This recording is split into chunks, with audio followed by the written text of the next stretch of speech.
আমার এই যে এই জায়গা যখন আমি 1 ইঞ্চি ব্লক দিছি, দেখেন এই বিমের রডের সাথে ছাদের রড লাগিয়ে আছে, দেখেছেন?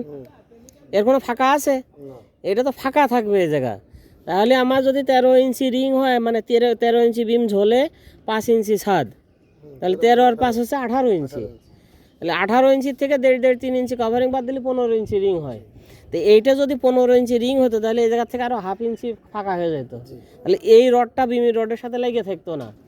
আর এই যে টপের যে রড, এই যে ছাদের যে টপের রড, এই রডটা এই জায়গা থেকে 2 থেকে 3 মিলি ফাঁকা থাকবে।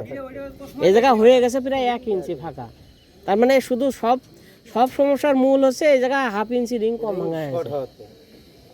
এই সমস্যা আছে এই জায়গা। যখনই এ ব্লক দিচ্ছে, তখন এই যে এই বিমটা টোটালি ছাদের রডের পারে রয়েছে।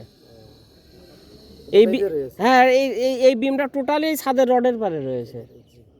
তাহলে যখন এই বিমটা টোটালি ছাদের রডের পারে রয়েছে, এই জায়গায় 1000 ব্লক দিলেও তো ওরা পাইপ ঢুকতে পারবে না। তো এই রড না বেঁকা করলে ঢুকানো যাবে? ডাউন দেওয়া লাগবে, ওইখানে হাফ ইঞ্চি ডাউন দিয়ে দেওয়া লাগবে। তাহলে আমার তো এই রডের থেকে এই রড ফাঁকা থাকা লাগবে, আবার টপ জালির থেকে ওই রড ফাঁকা লাগবে, কিন্তু টপ জালি তো হয়ে গেছে প্রায় 1 ইঞ্চি।